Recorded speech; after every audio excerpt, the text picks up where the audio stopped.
Muchas gracias. En primer lugar, quiero agradecer la gentil invitación de la Escuela de Formación de Auxiliares Jurisdiccionales y Administrativos de la Corte Superior de Justicia de Lima para el día de hoy poder compartir algunas ideas y algunas reflexiones sobre la prueba de oficio en el proceso civil, situándonos en dos posiciones divergentes, diferentes, como son el garantismo y el activismo procesal. Dentro de los temas que vamos a tratar el día de hoy en esta conferencia, que espero al final nos haga reflexionar, porque yo puedo tener una posición al respecto, pero al final cada uno de ustedes va a tener una posición diferente o distinta, de repente compartir la mía o de repente tener una posición completamente diferente. Y también nos va a servir para analizar en primer lugar lo que es el 10º Pleno Civil Casatorio, que hace poco se realizó el 18 de octubre último, y asimismo cada una de esas posiciones y también de los sistemas procesales para finalmente arribar a analizar lo que establece nuestra norma procesal y finalmente establecer algunas conclusiones dentro de estos dos sistemas que son divergentes. En primer lugar, si nos referimos un poco a lo que es la prueba de oficio, es uno de los temas bastante problemáticos, bastante controvertidos dentro de lo que es el sistema procesal. Y dentro de lo que es todo el derecho procesal es uno de los temas problemáticos, como en este caso el sistema procesal que debería adoptar cada ordenamiento jurídico, como también el rol que tiene que tener el juez y las partes dentro del proceso. Son los temas problemáticos, entre otros tantos que se pueden presentar. Pero este problema relativo a la prueba de oficio parte y se genera en relación a la aplicación que va a tener el juzgador en torno a esta prueba de oficio. Prueba de oficio, medidas para mejor resolver o medidas para mejor proveer, como se conoce en el sistema comparado. Dentro de esta temática debo hacerles algunas referencias. La primera es de que dentro de esta aplicación también va a ir de la mano un poco lo que es el Poder Judicial. El Poder Judicial a través de su Consejo Ejecutivo, el cual, si queremos, en este caso, tener una aplicación adecuada de la prueba de oficio, o que no exista necesidad para aplicarse a la prueba de oficio, sino para efectos de tan solo emplearse lo que son las cargas probatorias establecidas dentro del proceso civil, tenemos que tener en cuenta que va a depender en primer lugar de un factor principal o preponderante, que ¿cuál es? Es de que cada órgano jurisdiccional cuente con la carga estándar para resolver. ¿A qué lleva esto? Actualmente una realidad, si no vayamos al Zamora nomás y podemos advertir de que todos los juzgados civiles superan la carga de 1.500 expedientes. Es una realidad, hasta 2.000. Mientras que la carga estándar que tiene que tener un despacho es de un aproximado entre 800 hasta 900 expedientes. Esa es la carga que se estableció, pero sin embargo largamente se supera. Y entonces ahí vienen las dificultades y lo que hace de que muchas veces esta prueba de oficio pueda ser empleada de manera innecesaria o mal empleada. Eso lo vamos a ver dentro de la problemática, que es la última parte de esta charla con ustedes. Y pasemos a evaluar dentro de los puntos que les he referido, dentro de los 4 puntos que les he referido, en torno a lo que ha sido el 10º Pleno Civil Casatorio, que se emitió a través de la casación 1242-2017 Lima Este, denominado 10º Pleno Civil Casatorio. Como todos sabemos, existen hasta la fecha 9 precedentes judiciales, porque aún el 8º estamos esperando que se emita el resultado por parte de la Corte Suprema en torno a lo que es la disposición por parte de uno de los cónyuges, si es nulo, anulable o lo demás que puede establecer la Corte Suprema. Ahí podemos ver en esa diapositiva las 2 causales casatorias por las cuales se debatió y se determinó que tiene que ser materia de un pleno casatorio el tema relativo a la prueba de oficio. Uno va dirigido hacia el artículo 194 y el otro hacia el artículo 197 del Código Procesal Civil. ¿Y qué se alega como infracción normativa? Que en este caso son una de las causales casatorias en torno a las cuales se va a pronunciar la Corte Suprema.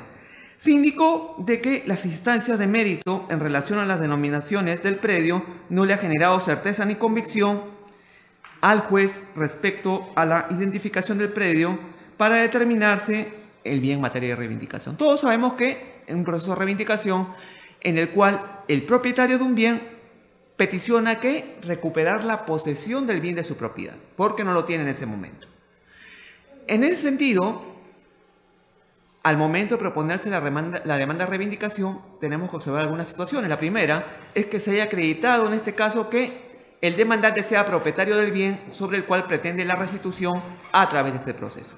Acá se va a discutir la propiedad del bien, en este caso que el propietario va a pedir la restitución de su bien. No como el proceso de desalojo, en el cual tan solo se va a discutir quién tiene el mejor derecho un poco a la posesión de ese bien, de acuerdo al título o no que puedan tener.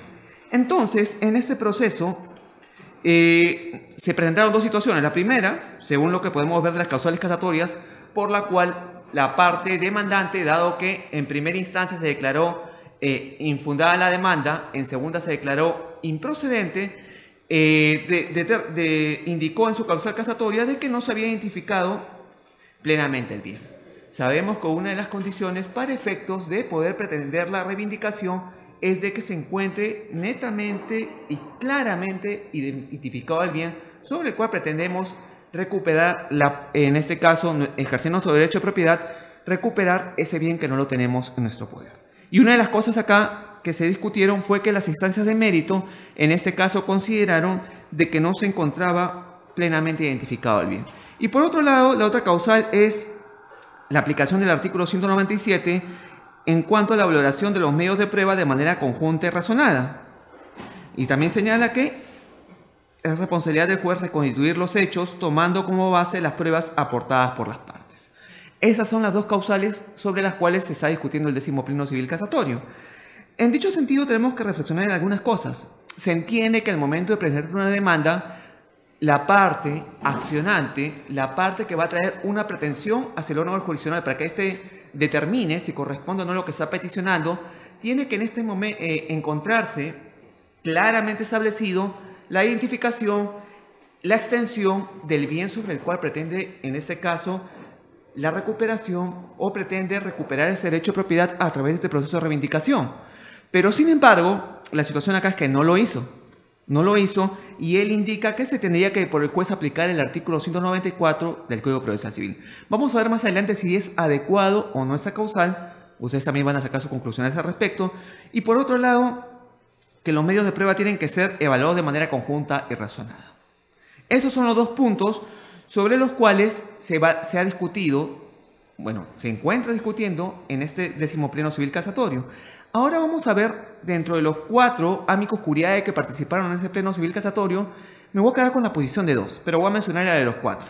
Los 4 amicus curiae que participaron fue, en este caso, Cristian Suárez Delgado, fue Luis Alfaro Valverde, Renzo Cavani y Juan Monroy Gálvez. Yo me voy a quedar con la posición de 2, pero vamos a hablar también de los otros 2 a los cuales no los he citado en esta diapositiva, porque considero que tenemos que analizar las 4 posiciones para entrar un poco hacia lo que quiero esgrimir el día de hoy para ustedes en torno a lo que es la prueba de oficio dentro de nuestro sistema procesal. Porque también vamos a ver el ámbito comparado, cómo se trata esta institución procesal. Luis Alfaro, ¿qué señala? Luis Alfaro es uno de los que prefiere denominar la prueba de oficio como iniciativa probatoria. Lo prefiere denominar así y señala que constituye un medio de carácter epistémico que permite mejorar el material probatorio para efectuar una mejor reconstrucción verdadera de los hechos. Detengámonos ahí, constitución verdadera de los hechos. Por otra parte, considera que estos poderes justifican y tienden a maximizar las posibilidades de lograr la verdad de la decisión de los hechos del caso, privilegiándose el contradictorio. ¿Qué sostiene nuestro amigo Luis Alfaro? Él sostiene de que para efectos de garantizarse el contradictorio lo que se tiene que buscar es, en primer lugar, garantizarse dentro de esta visión epistémica, es garantizarse el derecho a las partes al contradictorio. Y él lo sostiene que este contradictorio debe hacerse de manera antelada a actuarse la prueba de oficio. Y él sostiene que tiene que realizarse a través de una audiencia en la cual el juez, conjuntamente con las partes, ejerciendo esa inmediación, pueda explicar las razones por las cuales va a actuar la prueba de oficio para finalmente incorporar al proceso la prueba de oficio. Es lo que él sostiene. Y en cuanto a la evaluación individual, él sostiene que se tiene que hacer, en primer lugar, antes de de valorarse cada medio de prueba en la sentencia, indicarse de manera aislada a cada uno y no emplearse ese mecanismo en relación a la apreciación razonada, porque en este caso hace de que se evite dar motivaciones en relación a cada uno de los medios de prueba los cuales han sido acogidos y empleados por el juez para emitirse la sentencia y la decisión final. Por su parte, Renzo Cavani tiene una posición completamente diferente y él sostiene que se reafirma en el carácter prohibitivo de la norma contenida en el artículo 194. Luego vamos a analizar con detalle ese articulado. Y señala que el juez no puede reemplazar a las partes en sus cargas probatorias y en la carga de corroboración de las hipótesis fácticas que formularán en la sentencia. Estas hipótesis fácticas, las cuales también en doctrina, como lo denomina Alvarado Veloso, lo considera como la confirmación, en este caso, de los hechos establecidos por las partes en el proceso. ¿Y qué señala también Renzo Cavani al respecto? No encuentra la manera de cómo puede emplearse la prueba de oficio sin reemplazarse a las partes en dicha carga, proponiendo como solución organizar correctamente la causa. Es decir, lo que él propone es de que antes, después del saneamiento procesal y efectuada la fijación de puntos controvertidos conjuntamente con las partes, porque él propone de que se debería dar un tiempo adecuado o el juez tiene que darse el espacio de tiempo para con las partes organizar correctamente la causa. ¿A qué va a llevar esto? A que se fijen con las partes los puntos controvertidos, claramente. Y en base a eso se pueden incorporar cada uno de los medios probatorios, los cuales van a finalmente ser valorados por el juez en la decisión final o sentencia que puede emitirse. Es lo que él sostiene. ¿Y para efectos de qué sostiene? Para efectos de que no exista, en este caso, la necesidad del empleo de la prueba de oficio. Él considera que, organizándose adecuadamente la causa, ya no habría necesidad de emplearse la prueba de oficio. Cristian Suárez, que es otro de los expositores, de los amicus curiae que participaron en dicho pleno, resaltó una situación que lo dijo y que no fue debatido tanto en ese pleno. Él estableció de que, en este caso, la prueba de oficio no es un deber del juez, sino es una facultad del juez su empleo, que implica una facultad que el juez lo emplea o no si lo estima pertinente. Y por otro lado, el profesor Juan Monroy Gálvez señaló también que no debe buscarse la verdad, porque eso no se establece actualmente en el sistema procesal actual. Y por otro lado dijo de que lo que debe generar al juez los medios probatorios es generarle convicción en torno a que esas pruebas puedan acreditar los hechos expuestos o denotados en el proceso. Por otro lado, habla también de dos tipos de jueces, uno de corte liberal o garantista y otro de corte activista. Es lo que establece Juan Monroy Gálvez y señala de que el juez debería ser más activista en este caso y no actuar como una suerte de árbitro, sino que éste debe buscar el principio de colaboración y socialización para efectos de la actuación de la prueba de oficio. Es lo que sostiene él. ¿Y qué podemos ver de ambas posiciones? Comenzando con la de Luis Alfaro y Renzo Cavani, de que en el caso de Luis Alfaro, si nos situamos en el término la búsqueda de la verdad, es la justificación que emplea el activismo para efectos de la actuación de la prueba de oficio. Y por su lado, Renzo Cavani habla de que no se puede reemplazar a las partes en la carga probatoria y es una posición netamente garantista. Ahí podemos ver claramente en este pleno las posiciones de cada una de las partes. Cristian Suárez tiene una posición un poco más orientada, no tan clara entre el garantismo y el activismo, y Juan Monroy Gálvez es netamente activista, como también lo es un poco Luis Alfaro y lo es Renzo Cavani, que es más garantista. Renzo Cavani, como hemos podido verlo. Entonces, dentro de esas posiciones podemos ver de que, incluso en el ámbito doctrinario, esas posiciones también existen por parte de los jueces que se consideran activistas y jueces que se consideran garantistas. Vamos a hablar cada una de estas teorías, pero ahora pasemos a evaluar lo que es propiamente la prueba. A ver, antes de pasar a lo que es propiamente la prueba, tengo que indicarles que este pleno trae algunas deficiencias en cuanto a la convocatoria. La primera, ¿cuál es? La primera es que en la convocatoria se citan toda una suerte de casaciones, las cuales se entiende que son contradictorias, las cuales hacen merecedora que la Sala Civil Permanente de la Corte Suprema convoque a realizarse un pleno civil casatorio frente a las posiciones contradictorias de la Sala Civil Permanente y la transitoria, pero sin embargo, la deficiencia que tiene en la convocatoria de este pleno es de que las casaciones que se han citado no son de fondo, son de improcedencia, la primera. O sea, no hay un tema claro en cuanto al fondo de esas posiciones contradictorias que tienen esos plenos. Es lo primero que debo referir. Por otro lado, Lo que me dejó un sinsabor es de que en este pleno, los 4 amicus curiae, tampoco porque no formularon las preguntas, en este caso los jueces supremos de ambas salas civiles, era porque no existe claramente un desarrollo y una comprensión si la prueba de oficio que debe actuar un juez es un deber o es una facultad. Como lo vimos en la causal casatoria, al sustentar el artículo 194, ellos indican que el juez tiene la obligación, en este caso, de reconstruir los hechos tomando como base las pruebas aportadas. Y llevan al que el juez tiene la obligación de aplicar este artículo 194 para, en cierta manera, subsanar o pretender un poco, en búsqueda de esa verdad, de repente enmarcar un poco el tema sobre el cual se va a decidir aplicando ese artículo 194. Entonces, después de esto vamos a ir a evaluar lo que es el derecho a la prueba, que todos lo conocemos, lo hemos escuchado, el cual va hasta 2 direcciones. La primera, el derecho a la prueba se origina con el inexorable resultado de la influencia del fenómeno de la constitucionalización del derecho. Esto es claro, la constitucionalización del derecho, en este caso, que es una posición la cual se generó con el derecho dúctil de Saberesky. Posteriormente en España, Pietro Sanchís habla que la constitucionalización del derecho lleva a una acción invasiva del ámbito constitucional hacia todas las ramas jurídicas y todas las ramas del derecho. Y este derecho a la prueba, dentro de este ámbito de la constitucionalización, trae como consecuencia el reconocimiento de derechos fundamentales de naturaleza procesal en cada uno de los ordenamientos procesales y también en cada uno de los ordenamientos civiles, como lo que estamos conversando, tomando en cuenta un poco el marco constitucional de cada uno de los textos constitucionales. Y por otra parte, también toma relevancia la actividad probatoria al fijar los hechos a los que el juez en su sentencia determinará el derecho. En base a los hechos, el juez va a determinar el derecho conforme señala el tratadista Pico y Junior, español. En este contexto, existe una problemática en torno a lo que es esta actuación probatoria del juez y lo que es el derecho a la prueba.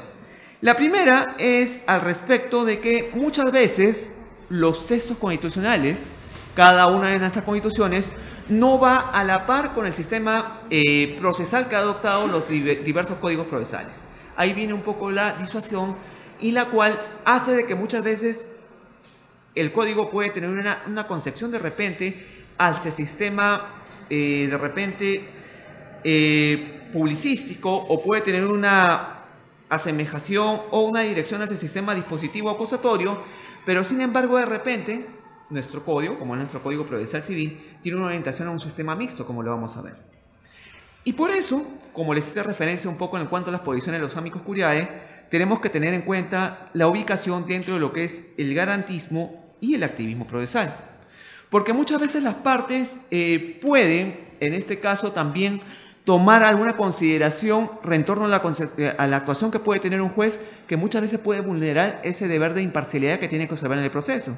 Como por ejemplo, si tenemos en el siguiente caso, pongámonos en el caso de que un juez se desarrolla la audiencia de pruebas, se actúan todos los medios probatorios y el juez ordena oficiosamente una prueba y automáticamente procede a emitir sentencia, y tengamos en cuenta que esa prueba que el juez ha actuado oficiosamente es sobre la cual el juez se va a fundamentar para declarar fundada la sentencia o la demanda propiamente. En este caso, ¿no habría un cuestionamiento de esa actitud del juez? Por un lado, el sector activista diría de que no, el juez en este caso tiene que procurar buscar la verdad de los hechos. Por otro lado, el garantismo dice que el juez tiene que garantizar cada uno de los derechos en igualdad de condiciones a las partes. Y en ese sentido, si nos situamos un poco en lo que es el garantismo, dentro de esa concepción y ese ejemplo que les he dado, tendríamos que referirnos a este garantismo, tendríamos que irnos un poco a explicar para ver la verificación entre el garantismo y el activismo en torno a lo que son los sistemas procesales. Y en ese sentido, ¿qué entendemos por un sistema procesal? Lo entendemos como un método de enjuiciamiento que rige a una sociedad determinada, constituyendo el punto de partida de toda su estructuración jurisdiccional. Como les digo, en este caso, de acuerdo a ese sistema procesal, va a estructurarse toda la función que va a desarrollar el aparato jurisdiccional para resolver los conflictos de interés o incertidumbre jurídica que puedan presentarse ante este órgano jurisdiccional. Y entonces, de acuerdo a este sistema procesal, va a corresponder el método de enjuiciamiento que la sociedad, en este caso, o el pueblo, va a emplear para llevar cada una de sus pretensiones al órgano jurisdiccional. Y justamente ahí podemos leer el aspecto que les hice referencia, de que debe existir un cuidado en la compatibilidad que tiene que haber, en este caso, en lo que establece la norma constitucional y lo que establece cada uno de los ordenamientos procesales. Porque esto, como podemos ver en lo que refiere el tratadista Gustavo Calviño, repercutirá negativamente más allá del sistema procesal, complicando el desenvolvimiento del macrosistema. Es decir, si no existe una concordancia, va a complicar en cuanto a la comprensión y aplicación de los operadores jurídicos en torno a la actuación que puedan realizar dentro de un sistema dispositivo acusatorio o dentro de un sistema inquisitivo o de orden publicístico. Entonces, comencemos a ver cada uno de los sistemas para comprender mejor este punto. Si hablamos del sistema dispositivo o acusatorio, acá el juez debe aceptar como cierto los hechos admitidos por las partes, así como conformarse con los medios que éstas aportan.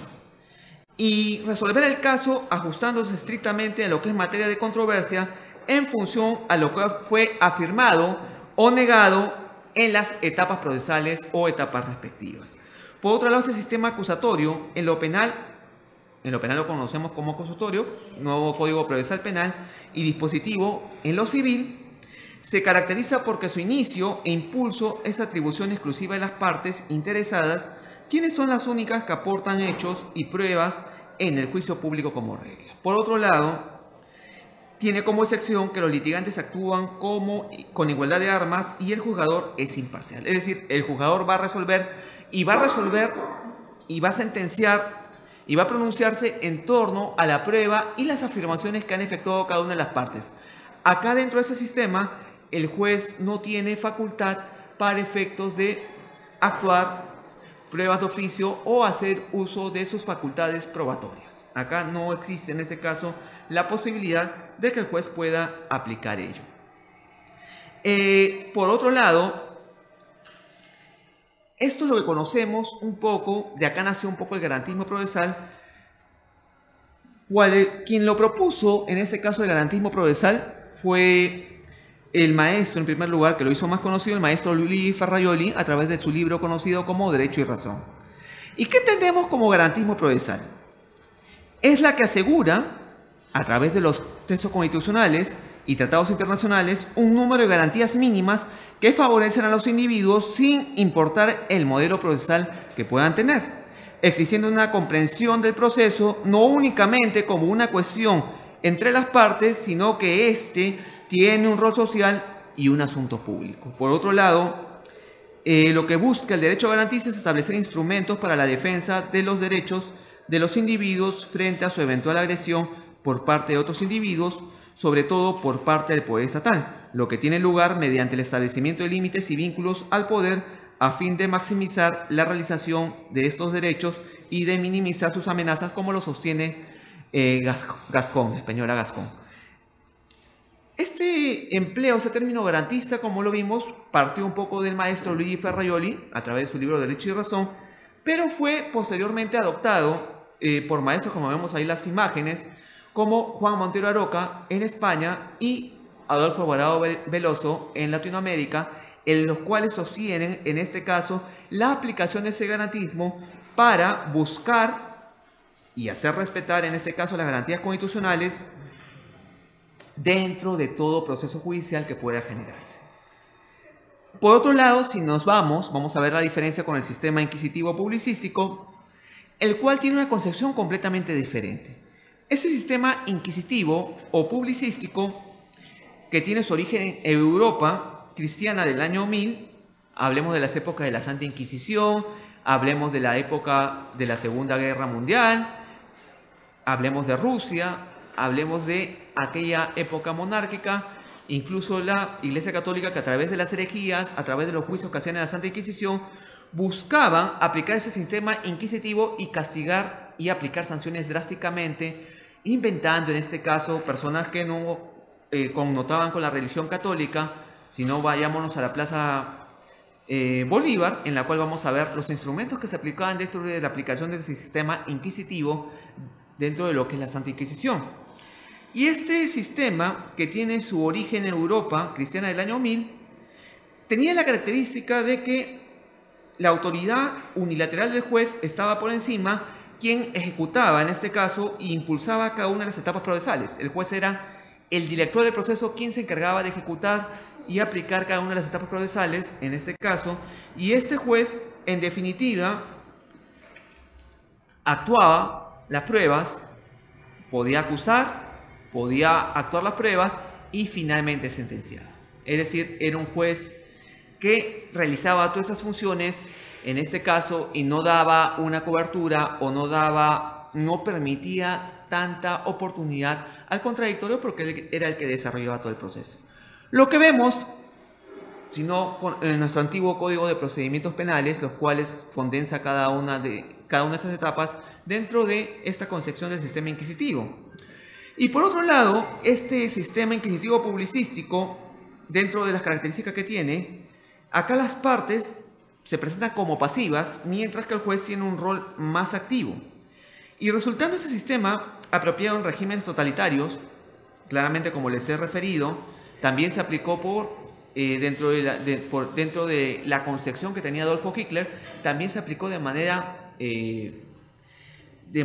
arraigada este sistema inquisitivo, claramente, en el cual facilita la intromisión del Estado en la libertad y derecho de las personas, confería poderes vastísimos a los jueces y a la vez suprimía su independencia, de tal modo que quedaban supeditados por completo al poder político, conforme lo sostiene Gustavo Calviño.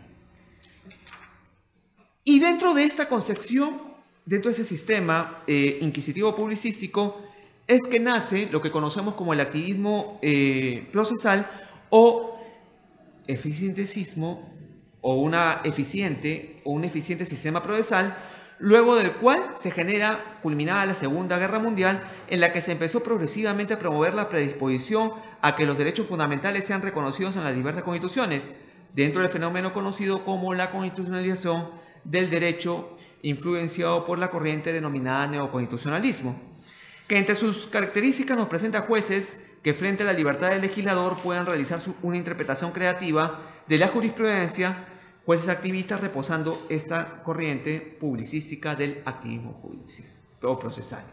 Este activismo judicial, en este caso, da jueces los cuales van a tener un rol más activo, pero tomando en cuenta, en este caso, la constitucionalización del derecho y tomando en cuenta que, por un lado, si existe de repente una vulneración a lo que es la Constitución de Derechos Fundamentales, el juez puede actuar activamente y dejar incluso de lado esa norma frente a la vulneración de cualquier derecho fundamental.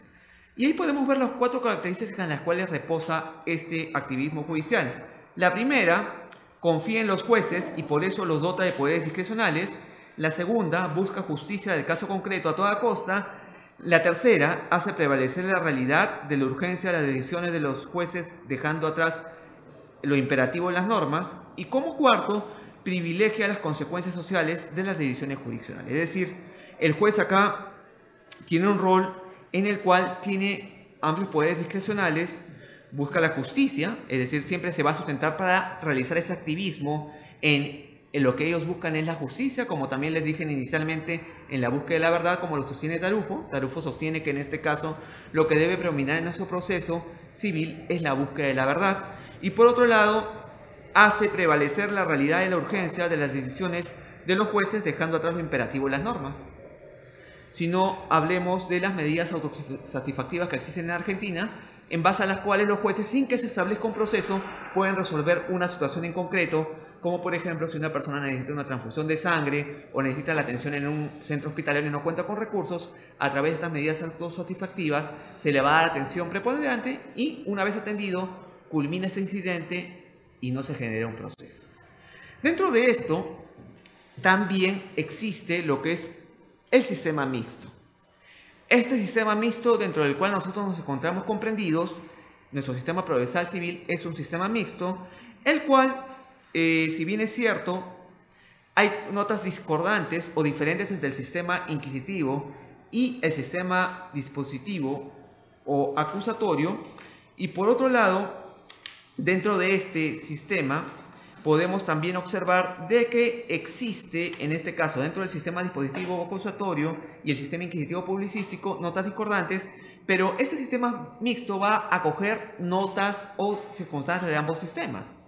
Por ejemplo, si nos situamos en nuestro sistema procesal civil, tiene claramente características de ambas. Si no, vayámonos en este caso. En ciertas partes de nuestro Código Procesal Civil se exige, por ejemplo, de que de que las partes tengan que impulsar el proceso. Existe el principio de congruencia procesal, existe el principio de iniciativa de parte, como también existen otros principios los cuales el juez los dirige dentro del ámbito inquisitivo, dentro de nuestro sistema procesal civil, como por ejemplo la aceptación de las pruebas de oficio, como por ejemplo en el caso de que el juez tenga que en ciertos casos impulsar el proceso de oficio, claramente. Ahí podemos ver las notas características de ambos sistemas, claramente. Esas son las características que tiene nuestro sistema procesal civil. Pero sin embargo, como vemos en la diapositiva, existen posiciones contradictorias a que se puede emplear en un sistema procesal este sistema mixto, porque señala de que este sistema mixto tiene rasgos del sistema dispositivo e inquisitivo y sustentándose en un sistema de principios propios que le han permitido introducido frente a la rigidez de los sistemas dispositivos la posibilidad de otorgar poderes probatorios a los jueces, claramente. Pero existen posiciones contrarias o contradictorias entre ambos sistemas y por lo cual, como señala Gustavo Calviño, lo considera que es un sistema híbrido entre ambos. Un sistema híbrido desde el punto de vista estructural y funcional al compartir con el sistema inquisitivo el rol central de la autoridad, dándose tantas facultades que dejan a la merced la posibilidad de ofrecer y producir pruebas de oficio y con ello involucrarse en el debate el juez. Entonces, esa es una de las críticas que se hace al sistema mixto, pero nuestro sistema procesal civil es mixto. Tiene características del sistema dispositivo e inquisitivo, como lo he podido señalar. Pero, ¿cuáles son los principales cuestionamientos a que se puede emplear uno u otro sistema? De que se habla de que esto afecta a la imparcialidad del juzgador. En dicho sentido, ahí podemos ver lo que señala Goldschmidt en relación a la imparcialidad, en la cual la imparcialidad es la exigencia que se le debe, la exigencia mínima que se le debe efectuar a un juez para resolver un proceso. Porque se señala que esta imparcialidad es el principio supremo que tiene que estar orientado toda la actuación del juez. Y por ello existe una diferencia entre lo que es parcialidad y parcialidad. Parcial, ¿qué significa? Según Goldschmidt, significa ser parte. Parcial da a entender que se juzga con prejuicios. La imparcialidad, en cambio, consiste en poner en paréntesis entre todas las consideraciones subjetivas del juzgador. Es decir, este debe sumergirse en el objeto, ser objetivo, olvidarse de su propia personalidad para resolver un caso en concreto. Y este principio procesal de imparcialidad tiene en realidad tres despliegues, como lo señala este tratadista. La primera, imparcialidad, el juez no ha de ser parte. La segunda, imparcialidad, el juez debe carecer de todo interés subjetivo en la solución del litigio. Y la tercera, la independencia, el juez debe poder actuar sin subordinación jerárquica respecto a las dos partes, como lo señala Alvarado Veloso en este caso. Es decir, un juez que con su actuación no intente ser parte del proceso, un juez el cual carezca de cualquier interés en la solución del caso y un juez finalmente que no actúe con subordinación jerárquica alguna para la resolución de ese caso. ¿Cuándo se daría una subordinación, en este caso un juez subordinado? Se podría dar de repente cuando un juez acata para la actuación de una prueba las directivas que le pueda dar un superior en cuanto a el pronunciamiento que pueda darse a través de un medio impugnatorio de una sentencia de vista, claramente. Ahí el juez afectaría su independencia si es que este superior le indica cómo tiene que actuar la prueba. Yo estoy hablando del ámbito civil, porque en el ámbito penal vamos a ver que hay una diferencia. En el ámbito civil sí se puede visualizar claramente esto de que el juez tiene que mantener su independencia para la resolución del caso en concreto. Por otro lado, situándonos también en otras características que tiene esta imparcialidad de acuerdo al Alvarado Veloso, tenemos que evaluar, conforme el maestro Rosarino señala lo siguiente. La primera es de que este principio implica que las personas juzgadoras posean las siguientes virtudes. La primera, ausencia de prejuicios de todo tipo, particularmente raciales o religiosos. El maestro comenta un ejemplo que se dio justamente acá en Perú. Comenta que fue a una conferencia en Arequipa en la cual uno de los jueces que asistió a esa conferencia le dijo: doctor Alvarado, me parece muy bonito todo lo que expone usted, pero yo ¿cómo podría hacer para proteger en este caso al trabajador, a la persona desvalida, al indígena que acuda a mi órgano jurisdiccional en este caso? Y la imparcialidad, en este caso la ausencia de todo prejuicio, lleva a eso. Si uno comienza a connotar a una persona porque es desprotegida, desvalida, es la que está en indefensión, ¿no estaríamos haciendo un prejuicio de todo tipo de esa persona? Claramente es eso. Hay otro caso que comentan en el cual había una persona la cual era de otra connotación, de otra religión, musulmana, si mal no recuerdo, y esta persona, el capellán, le dejó que pudiera, el párroco le dejó que pudiera ocupar, en este caso, un ambiente de la iglesia. Pero llegó el tiempo y no se iba, y en este caso le inició un proceso de desalojo. Y cuando llegó al órgano jurisdiccional, en Argentina, es un caso que lo comentan en Argentina, esta persona, lo primero que hizo al acercarse al despacho judicial, miró el crucifijo que estaba ahí y simplemente dijo: me van a juzgar de acuerdo a eso. Es decir, de acuerdo a la religión, le iban a dar preponderancia, en este caso al párroco, frente a él, ¿no? A eso un poco comenta el maestro Alvarado, que es la ausencia de todo prejuicio. Y todo, incluso los magistrados, al momento de resolver, tienen prejuicio para resolver un caso en concreto, claramente. Y es una de las cosas de las cuales debería el magistrado erradicar un poco en la decisión que va a adoptar, claramente. El otro punto es la independencia de cualquier opinión. Y a consecuencia de ello, tener oídos sordos ante las sugerencias o persuasión de parte interesada que puede influir en su ánimo, claramente. Independencia de cualquier opinión. Yo les comento un caso que me ocurrió a mí.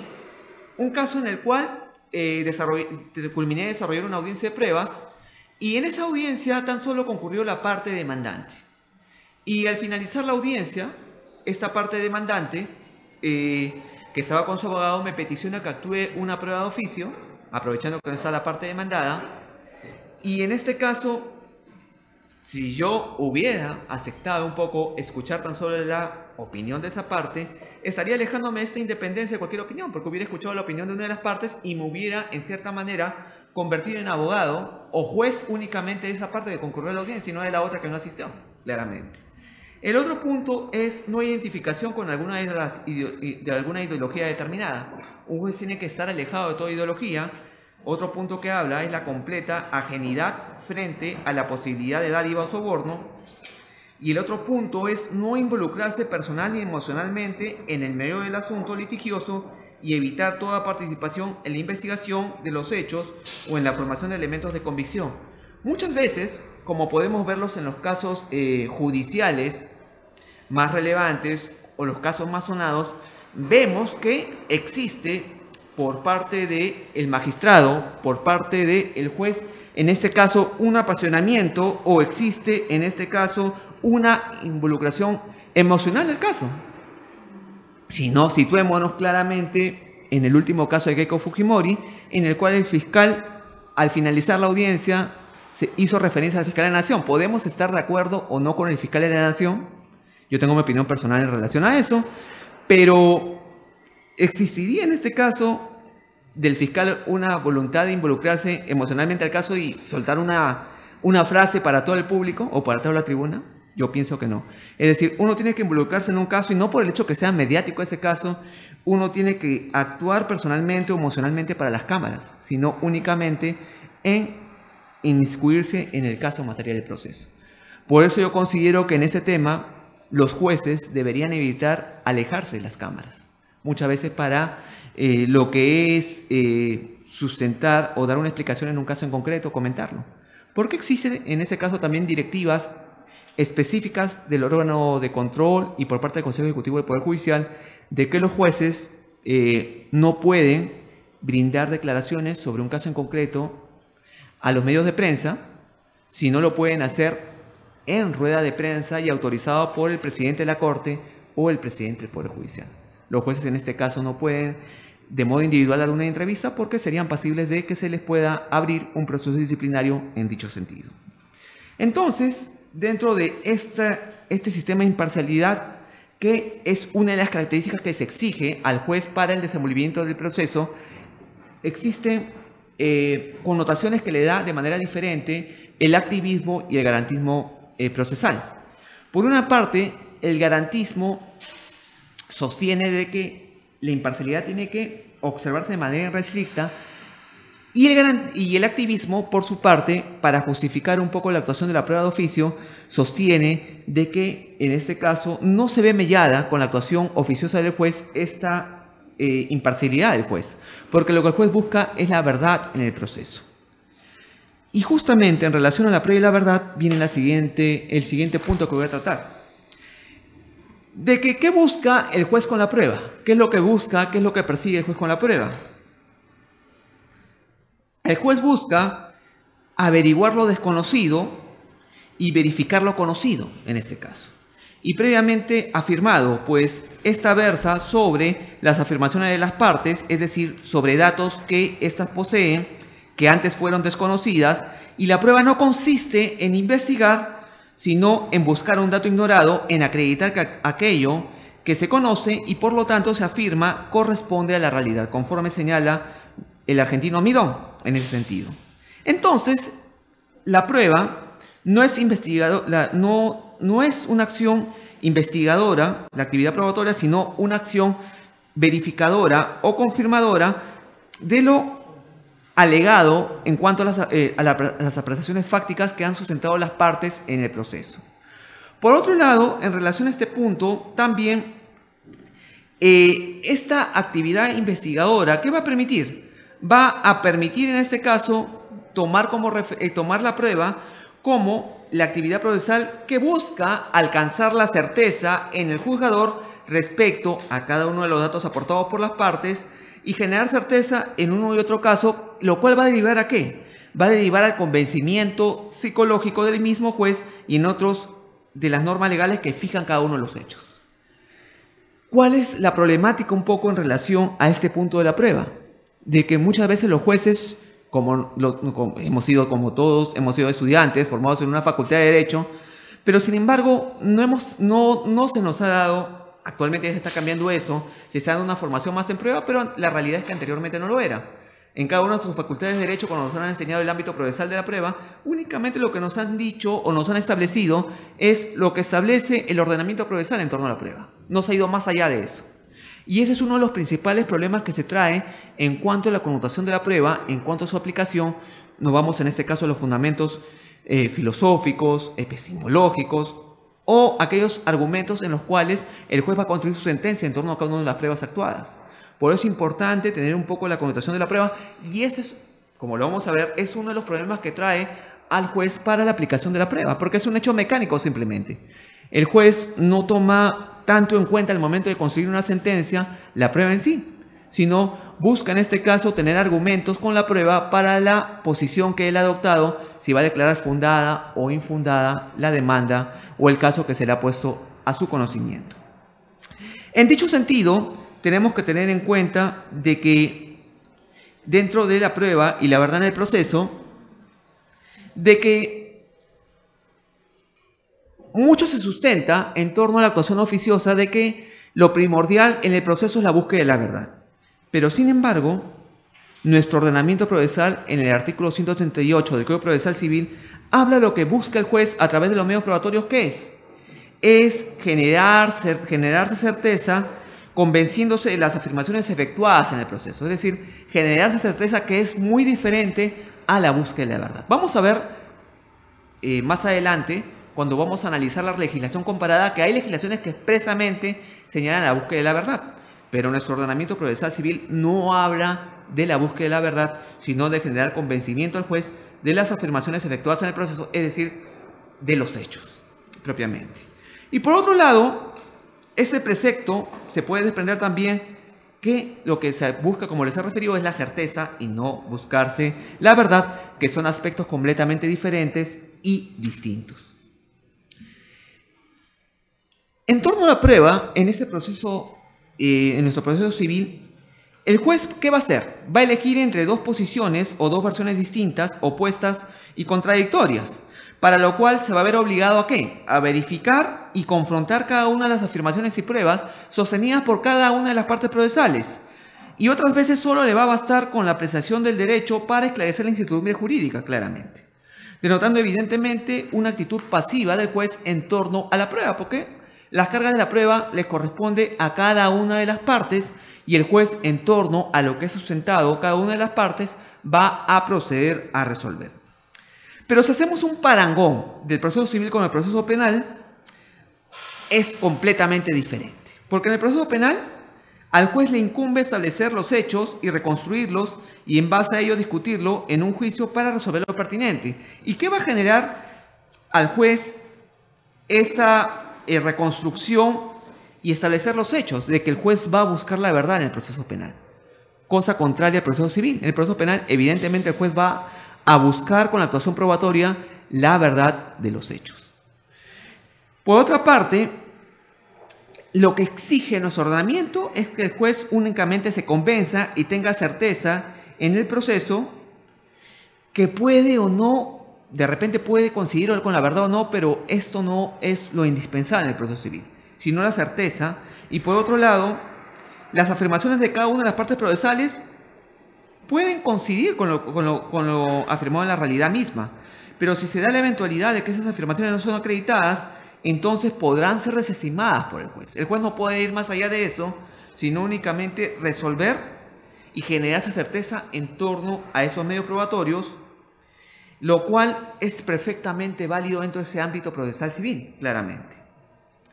Otro concepto que tenemos que tener en cuenta en torno a este aspecto de la prueba es lo que es la fuente de prueba, porque eso lo vamos a pasar a analizar cuando evaluemos la estructura de este artículo 194.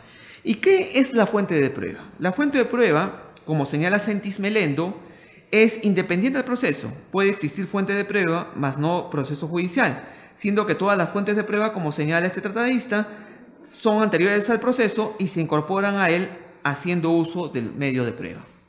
Les pongo un ejemplo: un proceso de nulidad de acto jurídico, en el cual la prueba es, en este caso, un contrato de compraventa, el cual se pretende la nulidad de ese contrato de compraventa. Y en el contrato de compraventa interviene A y B, claramente.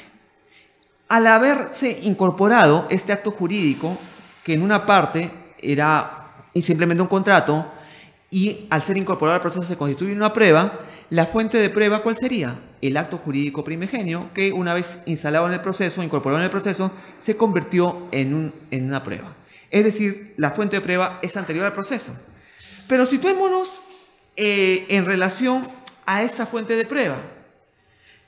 La fuente de prueba no va a ser tan solo una simple alegación, sino tiene que ser un hecho concreto anterior al proceso que pueda ser advertido fácticamente para que pueda considerarse fuente de prueba válidamente incorporada en el proceso. En tanto, es diferente fuente a medio de prueba. Como hemos visto, la fuente de prueba es anterior al proceso. En tanto, lo que es el medio de prueba, ¿qué son?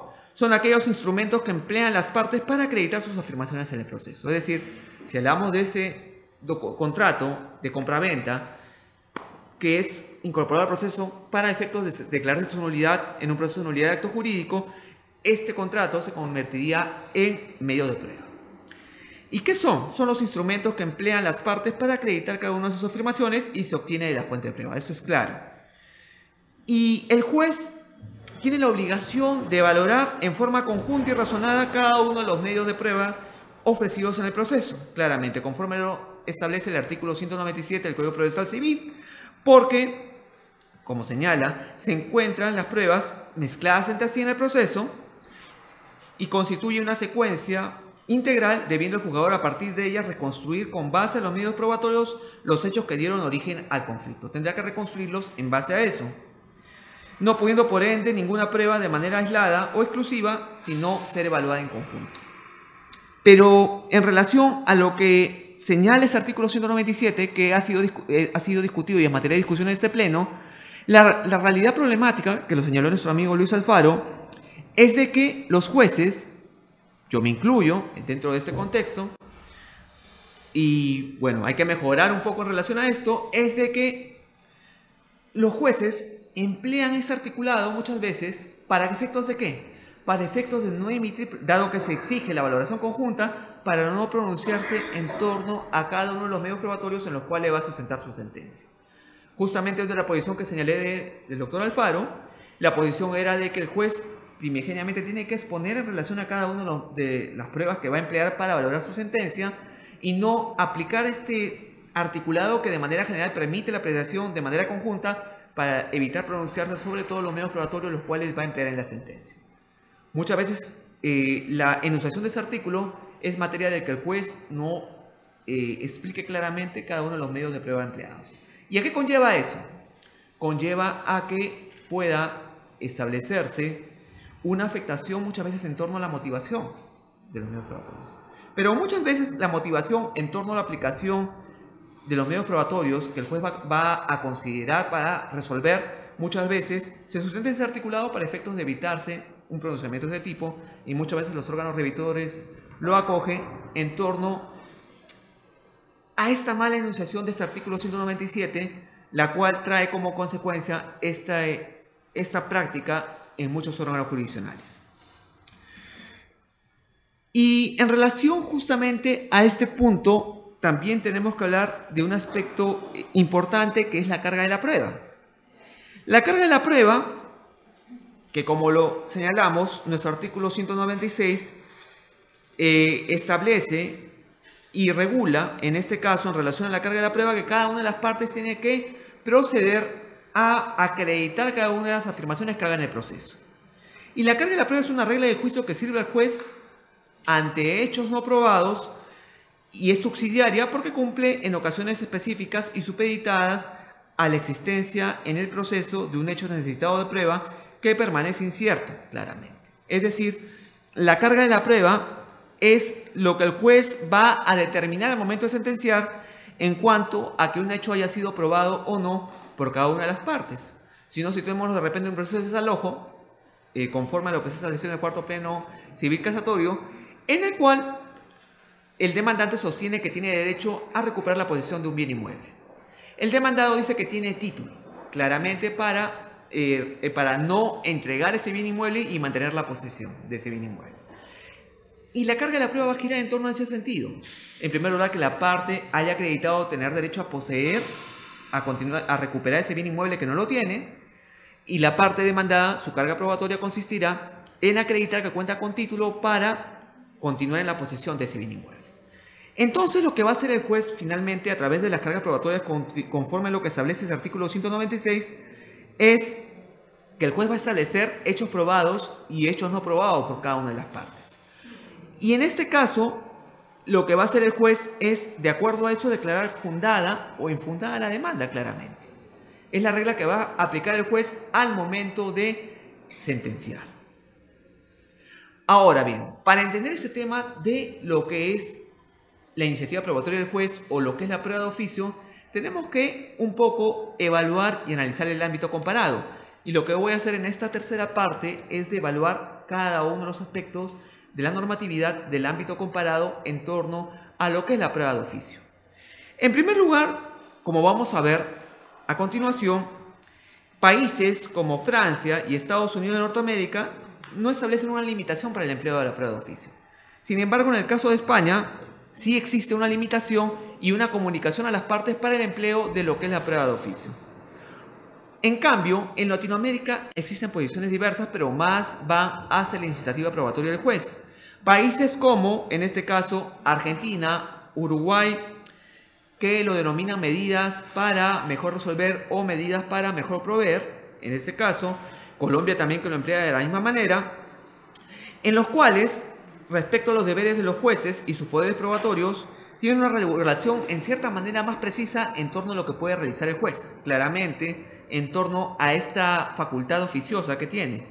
Por otro lado, tenemos que tener en cuenta también que en países como Paraguay, de repente, se establece un sinnúmero de poderes probatorios del juez que van más hacia el corte inquisitivo, y por otro lado, Chile también, que tiene un código de procedimientos civiles, establece las medidas para mejor proveer en términos amplios y sin mayores restricciones, como vamos a ver a continuación. Entonces pasemos a analizar lo que es la legislación comparada en torno a este tema.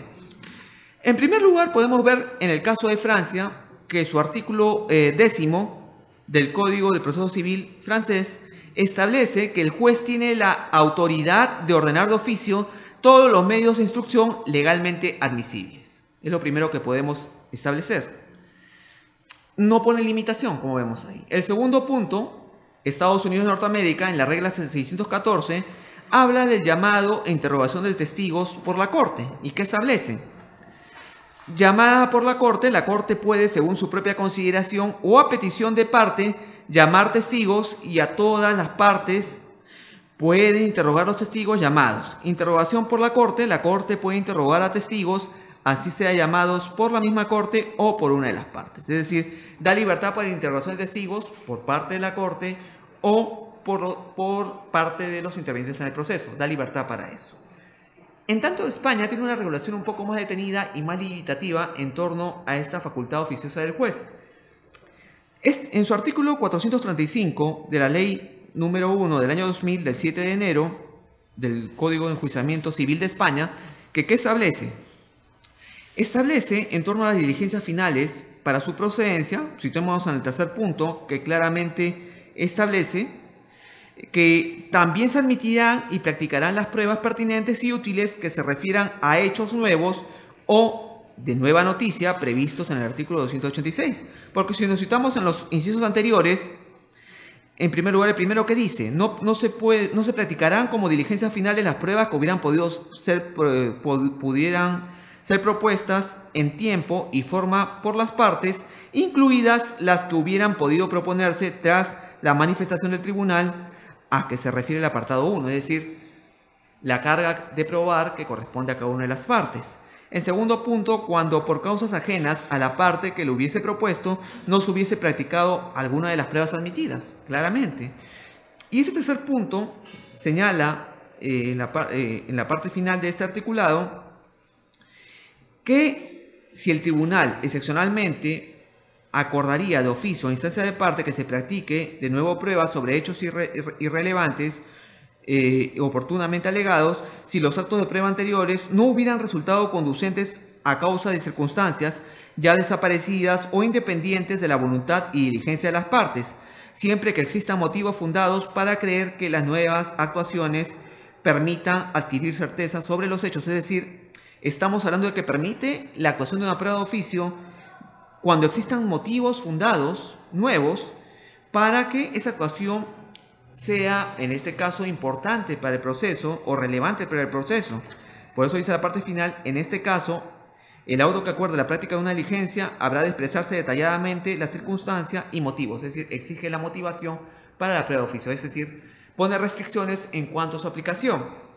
Por otra parte, en países latinoamericanos como México, el europeo de Italia y Argentina, se establece en cuanto a la actuación oficiosa, el artículo 279, establece que los tribunales podrán decretar en todo tiempo, sea cual fuere la naturaleza del negocio, la práctica o ampliación de cualquier diligencia probatoria, siempre que sea conducente para el conocimiento de la verdad sobre los puntos cuestionados.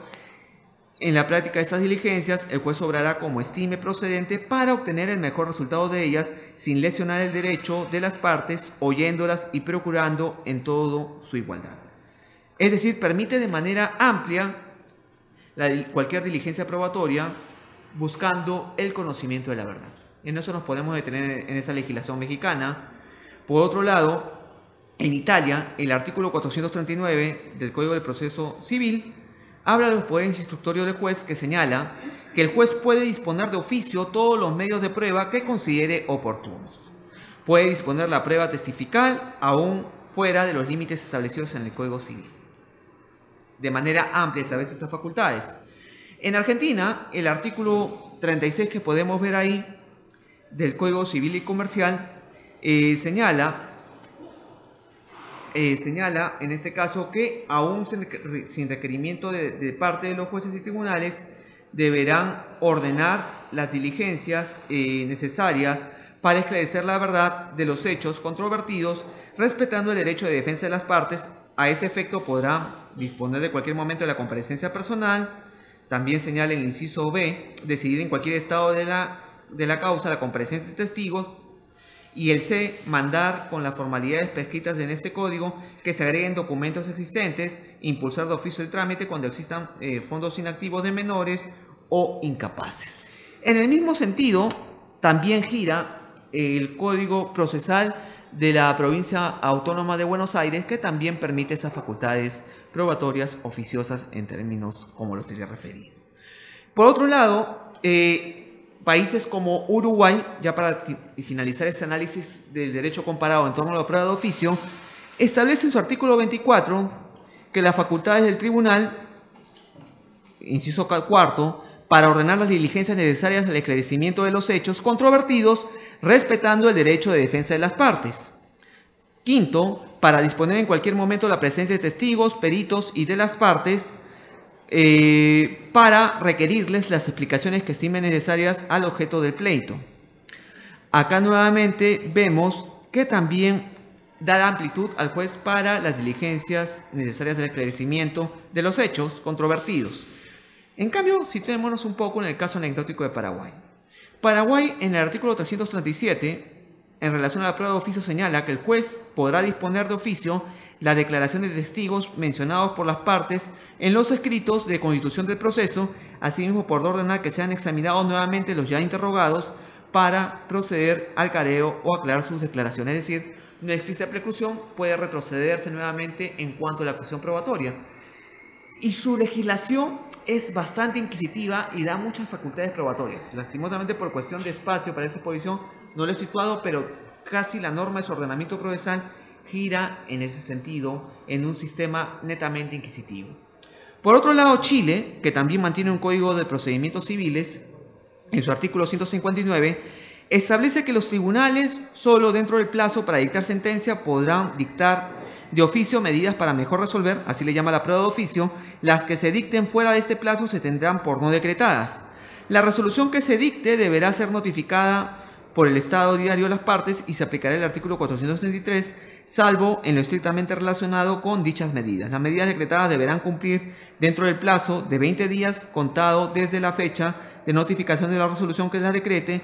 Vencido este plazo, las medidas no cumplidas se tendrán por no decretadas y el tribunal procederá a dictar sentencia. Es decir, acá establece un plazo perentorio. Si no se actúa la prueba de oficio en ese plazo, acá señala que se entenderán por no ordenadas o no decretadas. Y finalmente Colombia, en su Código General del Proceso, en su artículo 169, establece que las pruebas pueden ser decretadas a petición de parte o de oficio cuando sean útiles para la verificación de los hechos relacionados con la alegación de las partes. Sin embargo, para decretar de oficio la declaración de testigos será necesario que estos aparezcan mencionados en otras pruebas o cualquier acto procesal de las partes. Es decir, también da amplitud al juez en cuanto a la actuación de la prueba de oficio en la verificación de los hechos y alegaciones de las partes. Y por otro lado, también refiere que se puede emplear pruebas de oficio con la sola mención por otra parte, claramente. ¿Qué podemos establecer de este contexto comparado? De que existe dentro de todo este ámbito el empleo de la prueba de oficio. En algunos países como España hemos visto de que se promueve previamente contradictorio para esto, pero existe un criterio concordante en Latinoamérica, en países europeos, de la aplicación de estas facultades probatorias del juez. Y ahora bien, pasemos a analizar nuestro artículo 194 en torno a lo que es la prueba de oficio, para finalizar con la última parte en torno a la problemática de esa prueba de oficio. ¿Qué establece nuestro artículo 194 para el tratamiento de la prueba de oficio? Debo señalarles que este articulado fue modificado por la ley 30.293 que modificó esa norma el 10 de febrero del año 2015. ¿Y qué trajo como consecuencia? Trajo como consecuencia un cambio en la redacción, porque anteriormente la redacción que tenía este articulado permitía que el juez pudiera actuar la prueba de oficio si lo estimaba pertinente, sin dar mayor motivación, sin tener ningún tipo de restricción, claramente. Y el otro problema que traía este artículo 194 era de que traía como consecuencia de que la prueba de oficio tan solo tenga que ser empleada en primera instancia y no podía ser empleada por el juez de segunda instancia. Este artículo 194 nace, conforme lo pueden revisar ustedes en el libro de el magistrado Rolando Martel Chan sobre la prueba de oficio, el mismo que señala que el texto actual de ese artículo 194 obedece a un proyecto de ley que él presentó, que fue materia de su tesis doctoral sobre la prueba de oficio. Eso es lo que se establece él en su libro, señala como anécdota en relación a esa redacción.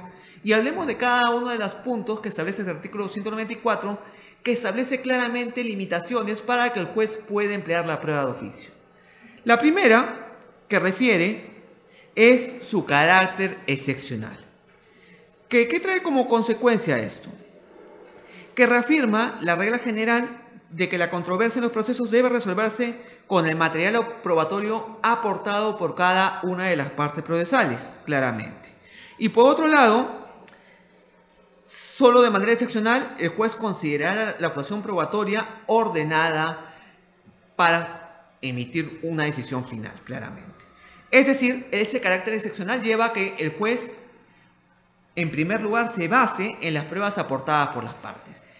Y si estas pruebas no crean convicción en él, procederá recién a la actuación de la prueba de oficio. Claramente, ese término excepcional lleva a que el juez tenga que evaluar las pruebas aportadas por las partes y actuadas para finalmente establecer si existe alguna insuficiencia probatoria, proceder a la actuación de la prueba de oficio. El segundo punto refiere que el juez con la actuación probatoria oficiosa no debe reemplazar a las partes, claramente, en la carga de probar. Es decir, si la parte no probó un hecho, como lo vimos en la convocatoria a ese décimo pleno civil casatorio, que las partes no cumplieron con identificar correctamente, en este caso, el bien materia de reivindicación, en este caso, aplicando lo que dice el artículo 194, el juez no podría reemplazar a esas partes en cumplir con sustituir esa deficiencia probatoria que han tenido al proponer la demanda para esa pretensión de reivindicación, claramente. Porque este punto de que el juez no debe reemplazar a las partes en la carga probatoria nos lleva a que debe quedar claramente corroborado, en este caso, que son las partes y nunca el juzgador quien debe acreditar cada una de las afirmaciones que éstas efectúan en el proceso, claramente. El otro punto que establece esta nueva redacción del artículo 194 es de que la orden para actuar prueba de oficio puede provenir tanto del juez de primera o de segunda instancia. ¿Cuál era la problemática anteriormente a esta modificación del artículo 194? Era de que si el juez superior, el juez de revisión, creía pertinente que tenía que actuarse una prueba de oficio, declaraba la nulidad y devolvía con indicación al juez de primera instancia para que proceda a la actuación de esa prueba de oficio. Claramente. Claramente hacía eso. Pero actualmente la redacción de este articulado señala que no. Que si el juez de segunda instancia cree que puede actuar una prueba de oficio, este puede actuarlo por el juez menos antiguo que conforma la sala y proceder finalmente, después de la actuación de esa prueba de oficio, a pronunciarse del recurso de apelación respectivo. Por otro lado, la orden para actuar prueba de oficio constituye una facultad del juez. Eso claramente se establece en su ordenamiento procesal. El otro punto, ¿qué implica facultad? Que el juez, si lo estima pertinente, lo actúa o no. Nadie puede obligar al juez a que actúe una prueba de oficio. No es un deber, sino es una facultad, de acuerdo a nuestro sistema procesal, la actuación de la prueba de oficio. El otro punto es, la prueba de oficio debe ser pertinente. Es decir, debe servir para resolver la controversia. Esto nos lleva a observar también los principios de la prueba, de pertinencia de la prueba a actuarse. Es decir, el juez no podrá actuar una prueba que no sea pertinente como prueba oficiosa. El otro punto también que se observa dentro de esta reforma es que las pruebas de oficio deben ordenarse para resolver la controversia. Esto que nos lleva para dilucidar el tema materia de prueba, claramente. Y el otro punto también es de que la prueba de oficio debe ordenarse siempre que la fuente de prueba sea citada, ya sean personas y cosas que existan fuera del proceso y hayan sido citadas por las partes en el proceso, quedando el juez prohibido de acudir a la fuente de prueba de modo directo, lo cual deberá ser controlado por las partes del proceso. En el ejemplo que les puse anteriormente, acto jurídico, en este caso, contrato de compraventa sobre el cual se pretende la nulidad, y en el contrato de compraventa pongamos que participa Juan y Pedro, claramente. Juan y Pedro son en este caso emplazados, incomprendidos en el proceso, pero sin embargo también se señala en el contrato de que de repente también ha podido participar Alberto. Si el juez estima pertinente la actuación de la prueba de oficio de llamar a Alberto como prueba de oficio, tomarse su declaración, en este caso su declaración testimonial, podrá hacerlo citando la fuente de prueba, que sería citar ese acto jurídico en el cual se menciona a Alberto. Ahí podemos ver claramente evidenciado la fuente de prueba a través del cual el juez va a poder actuar esa declaración testimonial, que de repente puede resultar pertinente para determinar la nulidad del acto jurídico en torno a las causales que han sido planteadas por las partes en la demanda. El otro punto también que se señala dentro de este artículo 194 vigente es de que la resolución tiene que ser motivada, claramente. ¿Qué trae como consecuencia que sea inmotivada? De que esta pueda ser materia de impugnación. Pierde el carácter de inimpugnable si es que la resolución no se encuentra correctamente motivada. También puede ser materia de impugnación si es que el juez dentro de esa motivación no cita la fuente de prueba, claramente. El otro punto es que también la segunda instancia puede ordenar prueba de oficio, ¿no? Ahí estamos reiterando un poco lo que hemos referido. Y entonces ahí podemos ver que este artículo 194, en su redacción, tiene claramente limitaciones establecidas en las cuales el juez ya no puede, sin ningún sustento y sin ninguna limitación, aplicar esas facultades probatorias oficiosas. Existe también una propuesta de modificaciones de artículo 194, que es la que vemos a continuación. Dentro de las propuestas de reforma que se han propuesto este año, en el mes de marzo, al Código Procesal Civil, se encuentra la modificación de la actuación de la prueba de oficio por parte del juez. ¿Y qué se establece? Se mantiene ese texto que les he referido con todas las limitaciones que les he señalado. Lo adicional que traería esta reforma es de que el juez ya no podrá, en este caso, emitir una decisión disponiendo la actuación de la prueba de oficio, sino lo que va a hacer es previamente el juez informar a las partes que de repente considera que tal o cual hecho no se encuentra probado y procederá a emitir una decisión en dicho sentido, concediendo un plazo de 6 días a las partes para que éstas puedan decir lo pertinente o no. Con lo que digan o no, el juez recién procederá a incorporar la prueba de oficio. Eso es lo que establece la reforma que se propone a este articulado en torno a lo que es la actuación oficiosa del juez. Ahora bien, hablemos de la parte más problemática. Muchos colegas van a coincidir conmigo, otros no, van a discrepar de repente, pero considero que es lo que yo he podido identificar un poco en la práctica judicial en torno a lo que es la prueba de oficio, que es importante decirla el día de hoy. Porque la parte problemática creo que la que se debió discutir un poco más en torno a lo que fue materia del 10º Pleno Civil Casatorio. ¿Y qué trae como consecuencia esta parte problemática del empleo de la prueba de oficio? De que existe una resistencia que se ha tornado en una práctica cotidiana por parte de los jueces que actúan como órganos revisores de segunda instancia, de no querer los mismos actuar la prueba de oficio. Vayamos a la práctica judicial a revisar órganos que actúan como órganos de segunda instancia. ¿Cuántos actúan en segunda instancia en una prueba de oficio? Es lo mínimo, de repente. Poquísimos los cuales actúan la prueba de oficio.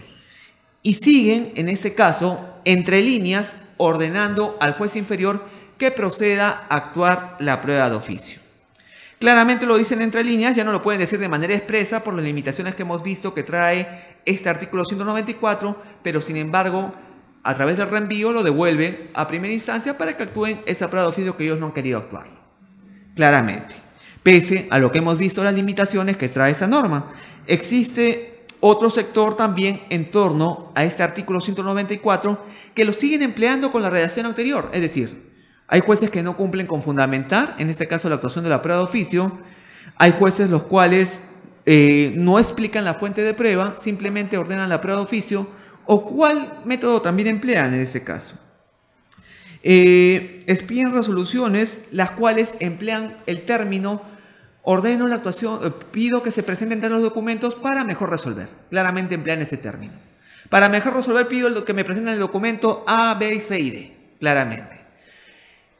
Al hacerlo muchas veces en un decreto o en una resolución la cual no cumple con la cual no observa la motivación, se saltan los requisitos establecidos en el artículo 194, empleándose este término de para mejor resolver piden tal o cual documento, cuando en la práctica y lo concreto es de que se está actuando una prueba de oficio. Eso es evidente, claramente. ¿Cuál es otra de las cuestiones que se presentan dentro de la judicatura? Es de que se cometen errores garrafales al actuarse la prueba de oficio. ¿Por qué? Muchas veces se confunde o no se entiende o no se comprende cabalmente lo que implica una prueba de oficio. Claramente eso lo podemos ver en muchas resoluciones. Si hacemos un muestreo de resoluciones de prueba en las cuales se actúa en prueba de oficio, vamos a advertir eso. No se entiende claramente lo que es un concepto de fuente de prueba. Muchas veces los jueces, algunos colegas, entienden que fuente de prueba es citarse algún argumento, algún fundamento, mientras lo que hemos explicado es que es completamente distinto a lo que es una fuente de prueba. Por otro lado, no se cita adecuadamente la fuente de prueba y no se observa la debida justificación y motivación para la actuación de la prueba de oficio. Hay casos incluso en los cuales una parte declarada en rebeldía, que posteriormente a la declaración de rebeldía se apersona al proceso, presenta documentos, el juez a través de la prueba de oficio incorpora esos documentos, sin observarse lo netamente establecido en el artículo 194. Se entiende que la sanción para la persona declarada en rebeldía es de que ya no puede ofrecer medios probatorios algunos, claramente. Pero sin embargo, algunos jueces, estando en rebeldía, incorporan sus medios probatorios cuando esto evidentemente denotaría una falta de la imparcialidad que hemos visto anteriormente. Pero es lo que se viene dando en la judicatura. Por otro lado, se actúan pruebas que son inútiles o innecesarias para no expedirse sentencia. Es otra problemática que se presenta.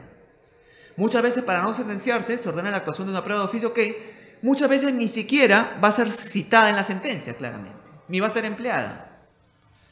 Esa es la realidad dentro de nuestra judicatura. Ni tampoco se justifica adecuadamente para qué se emplea la misma. Y eso es lo que ha traído como consecuencia en todo este aspecto de la prueba de oficio que se desnaturalice, de que se emplee de manera más allá o fuera de su enfoque contenido en el artículo 194, que tiene restricciones claramente establecidas, y de que hace que la función de la prueba de oficio no sea tal. Es decir, no sea para generar certeza, sino como una fuente de dilación y mora procesal que únicamente perjudica a las partes procesales. Por eso, yo considero que debería asumir el juez un rol más garantista, permitiendo en este caso el contradictorio, claramente. ¿Y en qué consiste el contradictorio en cuanto a la prueba de oficio? Si el juez va a aplicar el artículo 194, evidentemente dentro de todo ese contexto y tomando en cuenta que nuestro marco procesal acepta la prueba de oficio, no vamos a discutir si está bien que sea aceptada o que no esté aceptada, porque nuestro ordenamiento procesal lo admite y lo contempla en su redacción, es de que el juez permita el contradictorio. ¿En qué consiste el contradictorio? De que permita que las partes puedan enervar o opinar distinto a la resolución que el juez ordena la actuación de una prueba de oficio, claramente. Es decir, de repente las partes podrían presentar cuestiones probatorias a esa prueba de oficio. Y el juez tendría la obligación de permitir esas cuestiones probatorias dentro de ese contradictorio, o escuchar lo que digan cada una de las partes. Por eso yo estoy de acuerdo, en cierta manera, con lo que refiere mi amigo Luis Alfaro, en torno a que dentro de esta amplitud del contradictorio se debería desarrollar una audiencia escuchándose a cada una de las partes. Pero, como dije al iniciar esta conferencia, lo que va a traer como consecuencia para que se pueda aplicar claramente esta propuesta es de que cada uno de los órganos jurisdiccionales tenga una carga de estándar para eso, de 900 a 800 expedientes claramente, en la cual el juez pueda programar, en este caso, una audiencia para conversar con las partes, indicar qué hecho no está aprobado y qué punto controvertido de repente no está aprobado, y de acuerdo a eso ordenar o no la actuación de una prueba de oficio, claramente. Pero con la situación actual de la carga procesal es de que no va a permitir esto y no permite esto, claramente. Por eso cada una de las propuestas, en eso concuerdo con Juan Morroy Gálvez, tiene que ir de la mano con la realidad judicial, claramente. Tiene que observarse la realidad judicial para hacerse algún tipo de propuesta en torno a la prueba de oficio. Y el otro punto es de que la realidad nos muestra que el juez, al no entender la verdadera connotación de ese artículo 194, conforme lo hemos analizado acá, el juez no comprende la realidad y dimensión de la prueba de oficio y es empleada esta como una fuente de dilaciones. Claramente eso es la connotación. Por otro lado, hablando también de la posición que tiene uno de los amigos curiae, como es Renzo Cavani, en torno a que el juez con las partes debería proceder a, en este caso, organizar correctamente la causa, tampoco se podría dar en el contexto actual que tenemos de una carga procesal excesiva.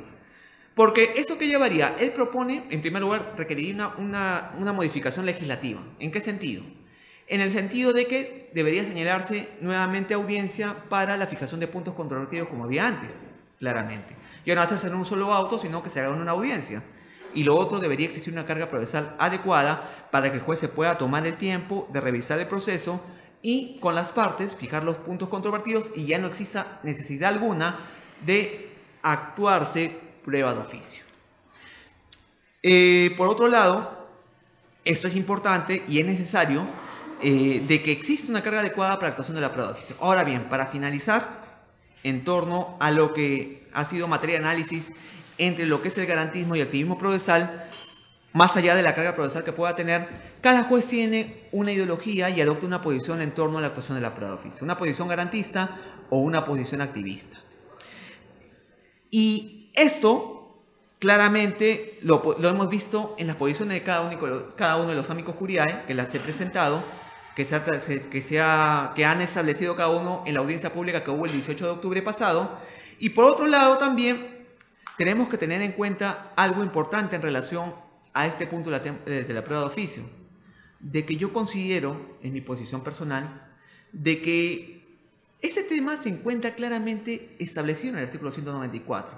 En mi posición personal y mi humilde posición, yo no considero de que debió ser tratado en un pleno casatorio. Claramente, hemos visto las restricciones claramente establecidas en el artículo 194. Claramente, o sea, yo no considero que claramente nuestro ordenamiento procesal lo establece como una facultad del juez, no lo establece como un deber. Tampoco yo considero que hubiera sido importante que se discuta eso. Y por otro lado, este pleno, de modo alguno, yo considero que sería un contrasentido de que en el precedente judicial que se emita pueda dar directrices u órdenes a los jueces de que puedan actuar de cual o determinada manera la prueba de oficio, porque como les he referido, es una facultad que si el juez cree, lo puede o no emplear, lo puede o no utilizar, y de modo alguno en nuestro ámbito normativo procesal lo va a obligar o le va a ordenar de que éste cumpla con actuar tal o cual prueba de oficio. Sería un contrasentido de que la decisión final que emita, en este caso, que se emita por parte de la Corte Suprema en el pleno casatorio, ordene al juez, lo cual ¿qué afectaría? La independencia del juez y en este caso también contravendría ese criterio de independencia y de imparcialidad que tiene el juez para la actuación de una prueba de oficio, porque quiero o no, es mi posición personal un poco dentro del ámbito garantista, el juez al actuar de una prueba de oficio, pese a todas las restricciones que tiene nuestro ordenamiento procesal, va a sacar la mano fuera del proceso para traer algo distinto a lo que han sostenido las partes. Y quieras o no, el juez al actuar una prueba de oficio va a mirar de manera diferente a una de las partes. Hay incluso tratados, hay una posición y una tesis de voto OACAI de Chile, el cual habla de la inconstitucionalidad de la actuación de la prueba de oficio. Sectores garantistas establecen de que hasta un juez, tomándose en cuenta, en este caso lo que establece nuestro texto constitucional y todas las garantías procesales que establece, el juez no podría de modo alguno actuar la prueba de oficio, pero si tenemos en la situación real. Es acogida por muchas legislaciones y nuestro ordenamiento procesal lo contiene en este caso. El juez tiene que aplicarlo de manera excepcional y conforme lo que señalo ahí, únicamente cuando, en este caso, el juez considere de que, en primer lugar, exista pruebas actuadas contradictorias para la actuación de una prueba de oficio, y por otro lado también su empleo sea estrictamente necesario para efectos también de que éste pueda claramente establecer los puntos controvertidos e intentar de que queden acreditados para él para sentenciar los puntos controvertidos. ¿Y el juez qué tendrá que hacer en su decisión que emita?